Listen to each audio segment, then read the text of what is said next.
আসসালামু আলাইকুম ওয়া রাহমাতুল্লাহি ওয়া বারাকাতুহু। কেমন আছেন সবাই?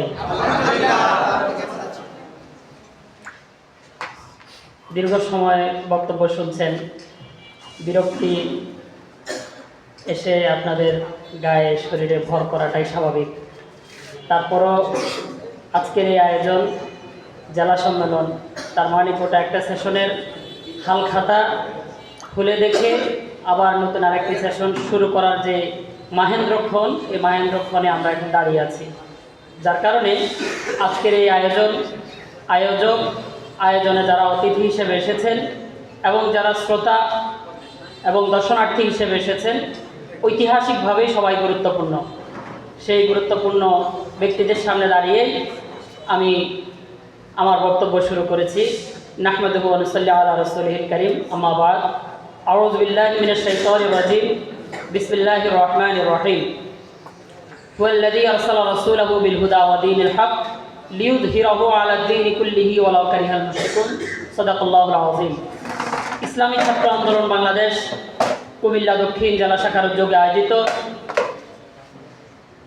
জেলা সম্মেলন 2026-এ উপস্থিত ইসলামী আন্দোলন বাংলাদেশ, যুব আন্দোলন, ছাত্র আন্দোলন এবং সহযোগী অন্যান্য সংগঠন সমূহের স্থানীয় নেতৃবৃন্দ, আমার সামনে উপস্থিত ইসলাম দেশ মানবতার অতন্ত্র প্রহরী, অত্র অঞ্চলের বিভিন্ন প্রতিষ্ঠানের মেধাবী মুখগুলো এবং ছাত্র আন্দোলনের শুভানুধ্যায়ী শুভাকাঙ্ক্ষী, সবাইকে অন্তঃস্থল থেকে শুভেচ্ছা এবং মোবারকবাদ জ্ঞাপন করছি। আল্লাহ তাআলার শুকরিয়া, তিনি আমাদেরকে বিপ্লবের এই পথে অবিরল হেঁটে চলার তৌফিক দিয়েছেন। একেবারে শিক্ষানবিশে থাকতেই ছোট বয়সেই বিপ্লবের এই পথে চলার মতো হিম্মত দিয়েছেন, বুক ভরা হিম্মত দিয়েছেন, মন ভরা চোখ ভরা স্বপ্ন দিয়েছেন, দেশটাকে গড়ার মতো, উম্মাহকে নিয়ে ভাবার মতো, সময়ের যত চ্যালেঞ্জ আছে সকল চ্যালেঞ্জ মোকাবেলা করার মতো। বিশেষ করে একবিংশ শতাব্দী পর্যন্ত মুসলিম উম্মাহ যত চ্যালেঞ্জ পাড়ি দিয়ে এসেছে, যেসবে উতরাতে পারেনি সেসবে উতরে সামনের দিনে আবার নতুন করে সূর্যকে উদিত করার জন্য, মুসলিম উম্মাহকে ভালো একটি সময় দেওয়ার জন্য, ভালো একটি সম্ভাবনা তৈরি করে দেওয়ার জন্য, প্রিয় বাংলাদেশকে ভালো একটি পরিবেশ তৈরি করে দেওয়ার জন্য এই বয়সে আমরা যে হিম্মত করতে পেরেছি, বুক ভরা স্বপ্ন লালন করতে পেরেছি, সামনের দিন ডেস্টিনেশন ঠিক করে ফেলতে পেরেছি, এই জন্য মহান রব্বে কায়নাতের দরবারে অসংখ্য শুকরিয়া জ্ঞাপন করছি। সংগ্রামী উপস্থিতি, ইসলামী ছাত্র আন্দোলন বাংলাদেশ আজকে জেলা সম্মেলন করছে ঠিক যে সময়ে বাংলাদেশে বিপ্লবের স্বপ্ন যারা দেখে, স্বপ্নের চাষাবাদ যারা করে, তাদের জীবন, তাদের অবস্থান এবং অস্তিত্ব যখন চ্যালেঞ্জের মুখে, বাংলাদেশ নামক রাষ্ট্রটা তার স্বাধীনতা এবং সার্বভৌমত্ব অর্জন করার, কাগজে কলমে লিখে স্বাধীনতা পাওয়ার 54 বছর অতিক্রান্ত যখন হচ্ছে, তখনও যখন বাংলাদেশের মানুষ সত্যিকারের স্বাধীনতা কি, সার্বভৌমত্ব কি, নিজেদের স্বকীয়তা কি, স্বাতন্ত্র্যবোধ কি, তার সংজ্ঞা, তার ব্যাখ্যা বইপত্রে খুঁজে ফিরছে, বাংলাদেশের মানুষ যখন সত্যিকার অর্থেই নিজের স্বাতন্ত্র্যবোধ বজায় রাখার জন্য, নিজস্ব সংস্কৃতিকে অটুট রাখার জন্য, ভিন দেশের সংস্কৃতির সঙ্গে মোকাবেলা করার জন্য কাজ করছে, সেই সময়টাতে আজকের এই সম্মেলন অনুষ্ঠিত হচ্ছে। সংগ্রাম উপস্থিতি, আজকের এই সম্মেলন এমন একটা সময় অনুষ্ঠিত হচ্ছে যে সময়টাতে গোটা বিশ্ব মুসলিম উম্মাহ গভীর ক্রান্তিকাল অতিক্রম করছে। বিশেষ করে বাংলাদেশ এবং বাংলাদেশের পার্শ্ববর্তী দেশসমূহ এবং আমাদের খুব প্রাণপ্রিয় ফিলিস্তিনবাসী সহ গোটা পৃথিবীব্যাপী মুসলিম উম্মার প্রতিজন সদস্যের দিকে তাকালেই দেখা যায় তার দুচোখে দুশ্চিন্তার ছাপ। সত্যিকার অর্থে সে কোন দিকে যাচ্ছে, তার আগামী ডেস্টিনেশন কি, সে কি করা উচিত, তার নেতৃত্ব কে দেবে, তাকে এই অথৈ সাগর থেকে পাড়ে কে তুলবে, এমন একটা সময় সন্ধিক্ষণে আজকের এই সম্মেলন হচ্ছে। যার ফলশ্রুতিতে আমরা যারা সম্মেলনে এসেছি, আমরা যারা সম্মেলন আয়োজন করেছি, আমরা যারা সম্মেলনে বক্তব্য রাখছি এবং অতিথি হয়েছি এবং দর্শনার্থী হিসেবে এসেছি, তাদের সবাইকে আমি ঐতিহাসিকভাবে গুরুত্বপূর্ণ ব্যক্তি হিসাবে চিহ্নিত করেছি। সংগ্রামী উপস্থিতি, এই সময় সন্ধিক্ষণে দাঁড়িয়ে আমরা প্রত্যেকেই নিজেদের পরিচয়, আত্মপরিচয় এবং নিজেদের পথ চলা আবার নতুন করে ঠিক করা দরকার যে আমি কি করছি, আমি কোথা থেকে এসেছি, আমার গন্তব্য কি, আমি কি পড়ছি, কি লিখছি, আমি আমার এম ইন লাইফ কি, বাস্তবিক অর্থে চাকরি বাকরির লাইনে, ব্যবসা বাণিজ্যের লাইনে আমার এম ইন লাইফ কি, আর নিজে একজন মানুষ হিসাবে, একজন মুসলমান হিসাবে, মুসলিম উম্মার একজন গর্বিত সদস্য হিসাবে আমার এম ইন লাইফ কি, আমি কোথায় ছুটে চলেছি, এই বিষয়টাকেও আবার নতুন করে রিয়ালাইজ করার সময় হয়েছে। সংগ্রামী উপস্থিতি, ইসলামী ছাত্র আন্দোলন বাংলাদেশ সেই সংগঠন, যে সংগঠন এই দেশের তরুণদের মাঝে, কোচিদের মাঝে, যাদের হৃদয়টা এখনো পর্যন্ত অঙ্কুরোদ্গম, তাদের হৃদয়ের ভেতরে সেই বিপ্লবের চাষাবাদ করে, যে বিপ্লব সাধিত হলে প্রত্যেকজন তরুণ, প্রত্যেকজন যুবক তার নিজের জীবনের ডেস্টিনেশন ঠিক করতে পারে।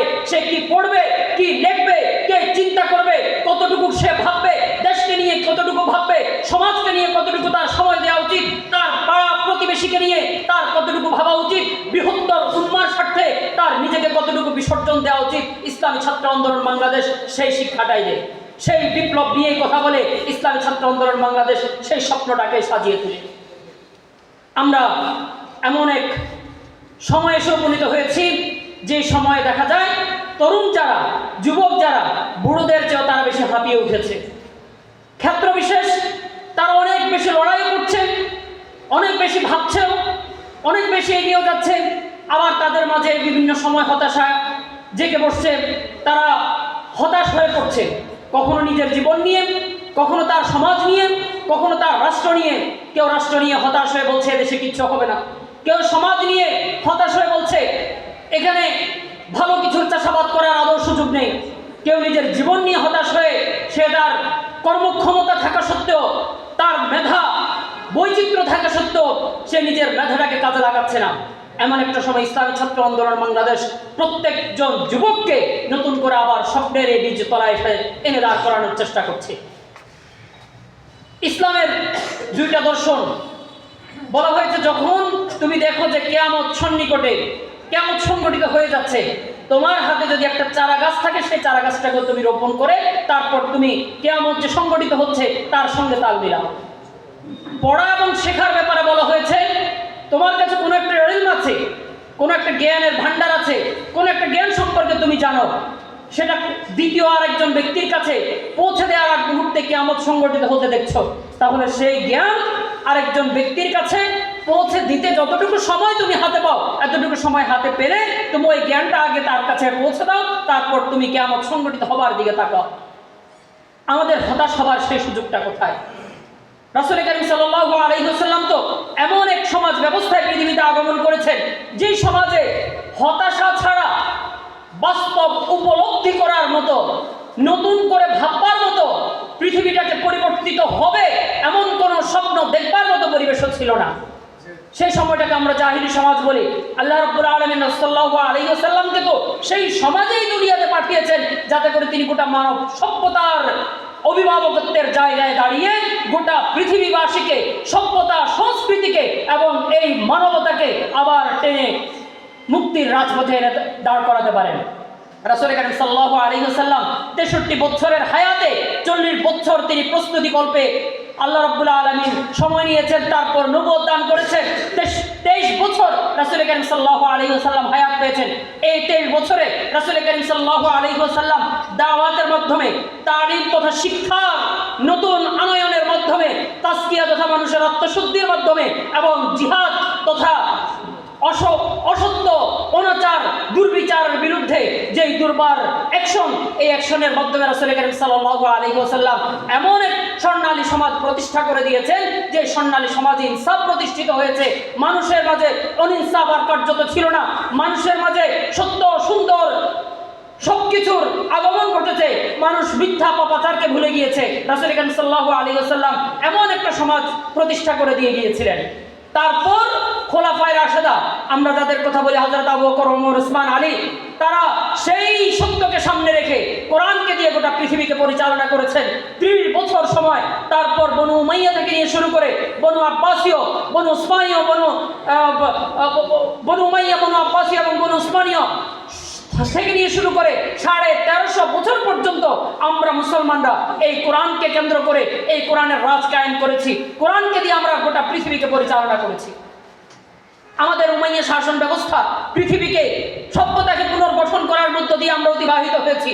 আমাদের আব্বাসীয় শাসন ব্যবস্থা আমরা সেখানে জ্ঞান বিজ্ঞান প্রযুক্তি সভ্যতার আলো এমনভাবে বিকৃত করেছি যে আমাদের কাছে পশ্চিমার বরপুত্ররা আমাদের কাছে এসে লেখাপড়া শিখেছে। আমাদের এখানে তারা দিরহাম দিনার খরচ করে আমাদের এখান থেকে তারা জ্ঞান বিজ্ঞান শিখেছে। তারা যখন ল্যাম্পপোস্টের আলো জ্বালাতে শেখেনি, আমরা তখন আবিষ্কারের থিওরি দিয়েছি। আমরা তো সেই জাতি।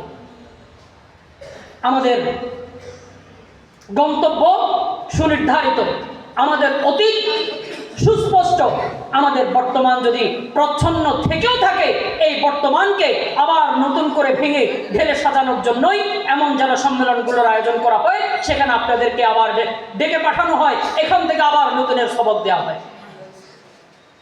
আমাদের আব্বাসীয় শাসন ব্যবস্থা একের পর এক এমন স্বর্ণালী সময় আমরা অতিবাহিত করেছি।